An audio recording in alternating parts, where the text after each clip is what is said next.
everyone. Okay, so here we have a LEXUS IS, 3rd generation. Hey, no burping. Good morning. This guy's got all kinds of nice parts on. He's removed body pieces so that we could have it on the lift. He's removed headlights, bumper, because this is a show car and he doesn't want to, you know, hurt everything. So inside, super clean, very modern because it's a new car. And we're gonna manual swap it with a R154, put a 2JZ in it, and we have to make the console look, that's stressful, look good. It'll look nice in factory. Like closest to factory and really nice, but also have a manual in there. And the thing is like, see how it's offset? So it's, he's making this hard for us, but we could do it. Then he's got the airbag set up in the back because he's on air. It's got all the little details he could do.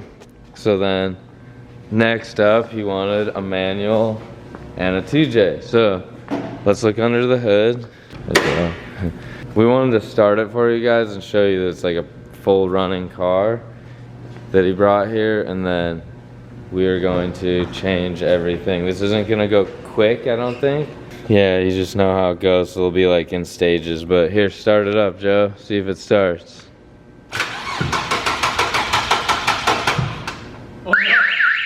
No. The battery. Battery's dead. We'll start it for you here in a second, but it's so sad. That's actually kind of funny for this video. So he brought it 3 weeks ago. We've just been busy trying to catch up on other projects. This project has kind of been in the works for like a year. It's just we hadn't seen the car, so he's accumulated a lot of parts. One thing you could see up there, right there, is a brand new R154 from Drift Motion. Boom, right there. That's his. He's got a motor here. I'll show you real quick. We did like an oil pump, oil pan, things like that on it. Because he had researched, found that it needs a rear sump pan. So we got him a JDM motor from California JDM, then pulled the front sump off, got rid of it, put the rear sump on. He's got like new pump, got a lot of cool things going on. We're gonna coat and color match a lot of stuff. So there's his motor. He's even got like some Motec stuff here. He's got a Borg Warner turbo down there. Oh, there's fireworks. Fireworks are mine though. Then he's got, I don't know, he's doing everything the right way. We are just being cautious of how we're gonna go about pulling this out and doing everything, because what I was gonna say is, whoa, there we go. So it's a running car. It sat here for 3 weeks, that's why the battery died, so it must have like a small draw on it somewhere. But the plan here is to install, he wanted Motec and a PDM and a keypad on there, like my race car has even. But he even wants, like, he got a dash, like a big 7-inch display dash, and he got the bezel for it, and he wants us to, I think he wants us to hollow out the inside of here. Yeah, he does. And put in this bezel. It's like the billet black anodized bezel with his Motec dash in there, which is gonna be really cool. The only thing is this car's ran entirely off CAN bus, which is like great and all, but it's gonna be hard to adapt to like do all of it unless someone else has previously learned all the CAN bus protocol on the car and be able to, like, let's say, control the electric power steering rack, which I just don't think we don't know how to do that. So it'd be like a tuner type person or someone like a programmer would need to like figure that stuff out, and I don't have time to try and figure that out. So what Edgar was okay with is if we make this like a race car version, because he literally uses it as a show car. So we got to pull the motor out. Well, now you guys have seen the motor running. We're gonna shut it off for the last time right now. So that's the last time this will run. And then we're gonna disconnect the batteries, drain fluids, and start pulling this out. But Edgar's okay with if we can just get, you know, the essentials to work, like windows.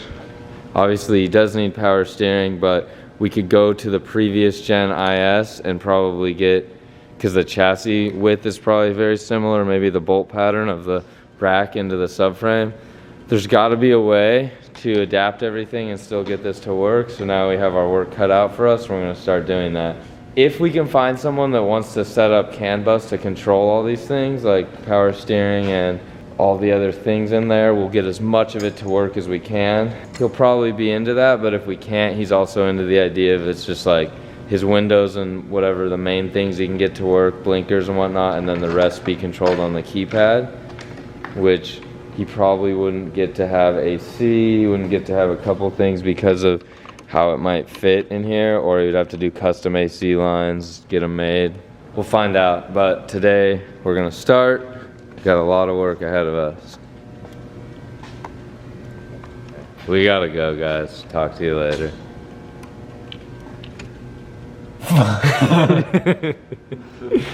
Alright, bye. So since we're taking out a V6 and putting in a straight 6, we basically have 3.5 cylinders worth of length, and we're trying to make it a 6-cylinder motor fit in there. So we have like a 30-inch 2JZ. It might be 31, like, cause like, you add the accessories yeah, and pullers and stuff. So it's gonna be a super tight fit. But what Joe and I are gonna kind of share with you guys is this little plan. So, I mean, I can't measure to like the lower part of the firewall, but from here, you know, it's gonna be a tight fit. Cause this motor is it's probably almost 8 inches shorter than a 2J. And you can't make the 2J just slam its head against that. So it's like, it literally like doesn't fit, but there's a way to make it fit always. But then it's like, what do you compromise and what do you lose? And most likely it's like the AC condenser is gone and you're getting a different radiator that's smaller but like more stout, and then it's gonna like go forward to be out of the way and have an electric fan behind it. The motor is literally gonna go to like right there. And the height could even be an issue if we're talking like, let's see, from like the very bottom of the motor more or less. I guess that's right about where the steering rack is. This one's about 23 inches tall. And see how this motor also like starts out like here and it's like building up that way. It's like it was designed to fit in here. Yeah, we're gonna have a challenge to get that 2J in here, but then we were gonna tell you guys like pull this out and then we'll mate that motor up to the transmission that he's got up there, and then we'll do like a test run to see how bad it is or how lucky we get if it just somehow slides in, and then we'll go about like saying, okay, so this thing needs to get removed or this needs to get cut out of the way, and then that's when you start making like your list of this rack won't work, which is a great possibility it won't, or your trans tunnel doesn't work how this transmission is, so we need to like cut this part or maybe like massage part of it with a hammer, things like that, and then we kind of give that info to the customer. So today the motor probably comes out and trans and drain fluids. Tomorrow you could mate some stuff together of the new driveline and start doing test fitting. We'll try and share the important parts with you guys, and then you can watch this build take place. All right, see you guys. It's out. What happened to the motor? I don't know, I just kind of, I think I looked away for a minute and somebody came and stole it. Dang it. Okay, so Edgar, your motor's gone. Got stolen. Sorry, man. But On the bright side, we have a shiny new motor to put in there. yeah, we found an inline 6. So maybe that'll go in there somehow. Huh. Alright, now we gotta find out how. Let's get back to the drawing board then. Still gotta get the transmission down. Hello guys. let's talk about this car. There's a 1J, 2J, 3J. It's a TJ. There's a few. There's some Blue Jays in there. Hey, okay, so tons of stuff happened. This I wanted to get on film. He had us rip apart a perfectly good Lexus dash. Look at how big this screen is behind there. It's like a 9-inch screen or something. It had this really cool like sweeping bezel mechanism thing behind it that like slides back and forth, I guess. It was really cool. Everything about it's cool, but he had us take it apart. And then, scary. They just have, the LEDs are in the circuit board here. And this is just like a fascia. Check engine light and things like that. Yeah. Oh yeah, you can Where see we're it. going, we don't need check engine lights. No. So, the reason it's all apart is he's putting a Motec in this car. And a Motec display, and he wanted it to hover inside of the stock bezel, the stock housing, and it will fit, but it's like gonna be tight. So I just have to like cut out some of this plastic and recess it back and make sure there's enough of a hole so I can fit the connector on the back of it. And then hopefully I can put this all back together and slap this plastic on the back and have a little hole for the wire to go through. Or like a channel or something. Also, these are in the way. So this has to get trimmed and then repainted like this flat black. Does it have to? Is there stuff that goes there? Yeah, the whole screen. Gonna work, but that has to get all cut up. So that's scary. You know what else is scary? Taking out a like perfectly good working motor, which is over there. Trans. Cutting up stuff, but this is where we're at. Okay. People, we are back. Joe will probably come over here shortly. Look at that. Motor mounts. Just made out of steel tubing, but then we use stock Supra lower, like the subframe isolator bushings. Both sides. Still has a stock rack in there. We're not sure how we're gonna do this yet because it's controlled by CAN bus and it's electric, which would be really cool if we could control it. So it's just real simple, doesn't have a power steering reservoir or a pump, but we're not sure if we will have the technology to get that working. We need to like figure out CAN bus protocol and have the Motec control it, but then we need someone to help program that. So there's things like that that's gonna make this car a big headache sometimes, because we gotta like learn some high-tech stuff, you know? But if you wanna see some of the fab stuff, check out what Joe did there. This big contraption box, but it's a triple purpose. Yeah, so this thing is just our regular swirl pot where we'll have water from the radiator comes up, dumps out here so it can catch any of the bubbles, and then the clean air comes out of the fitting that's on the bottom of it you can't see and goes back into somewhere like behind the water pump or something.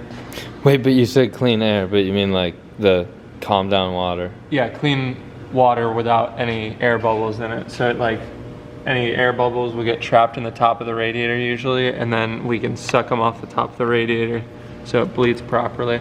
So there's that portion of it, and then if it overheats or as it expands, it's gonna push some of the water out into the expansion tank here, which would be like on a factory car, but now it's just like integrated into the swirl pot. The third piece here is our crank breather, and it just has our two fittings that'll come from the valve covers, and then there's a bunch of steel wool in here that's gonna kind of give the oil vapor somewhere to condense, and then drip the liquid into the bottom so it like can let clean air out without getting the engine bay all oily and stuff.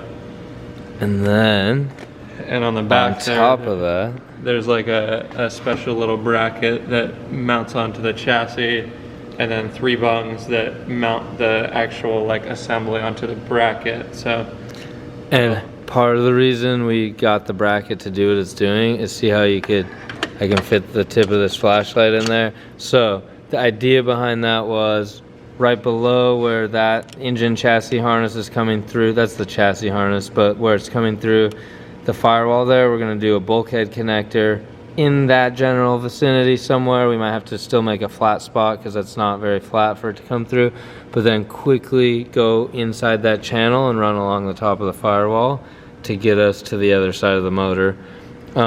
It'll probably still have some stuff that comes this way to maybe do like a boost control solenoid or something over here, and or whatever else electronics sensors we would need on this side, but then most of which will go to that side for injectors, one for coils, and then wrap back over for crank, and well, it'll just be crank down there, sensor, and crank, water temperature. Yeah, I guess two things right there.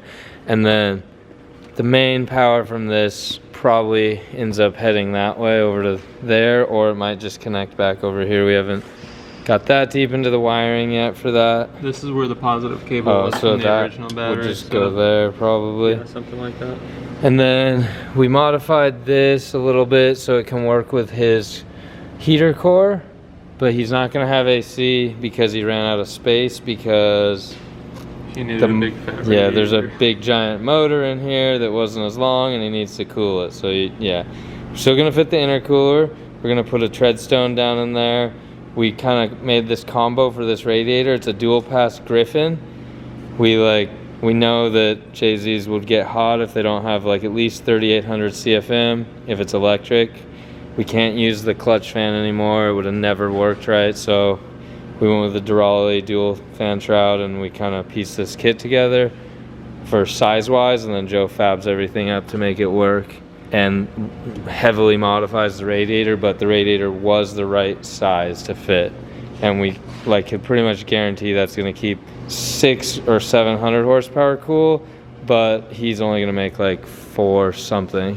And another thing we haven't talked about in a while is the oiling system. We're doing the same thing we did on Dan's Pro Car, where we tap and plug the oil galley on the block so we can take out this plug that's originally in the oil pump and then run the oil straight out of there. So it gives us like better flow, and then we'll just have the filter housing mounted probably on the frame rail right here and have the line coming straight out of there and then go over to the oil cooler. We don't know if the cooler would be this side, that side. There's a lot of stuff we don't know yet because we need the headlights from Edgar's going to drop some headlights off soon, and we're waiting from Treadstone, probably shows up a couple days here for the intercooler that we're going to use, and then we'll do piping when the headlights are here. Then we'll do some of the other stuff because you got to work in steps and do like the larger items first. So that's why the largest item, which is the motor and the transmission, are in here and mounted. We also started working on like tearing apart part of the fuel system because he needs E85 set up on here. This car doesn't have many aftermarket parts for it.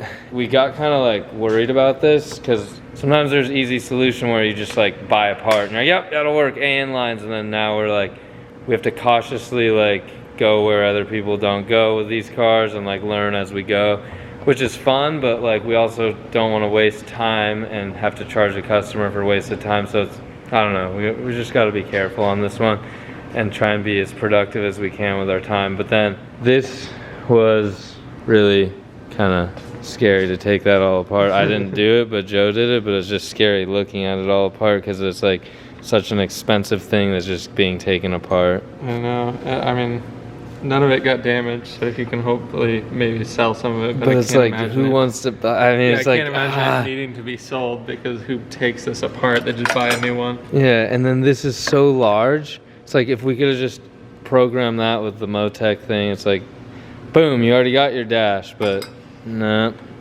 Because that's only designed to do one thing, and it's talk to the LEXUS ECU system and whatever else they have going on. That's a quick update. Oh, we also put an Odyssey battery in the back here. We ran out of space where we had the 3-in-1 combo aluminum box. That was where the battery used to go. So then he did just like a performance Odyssey battery, and then he did that battery hold down kit, and we got it to fit behind the seat, and then we'll have to do the wiring on that later.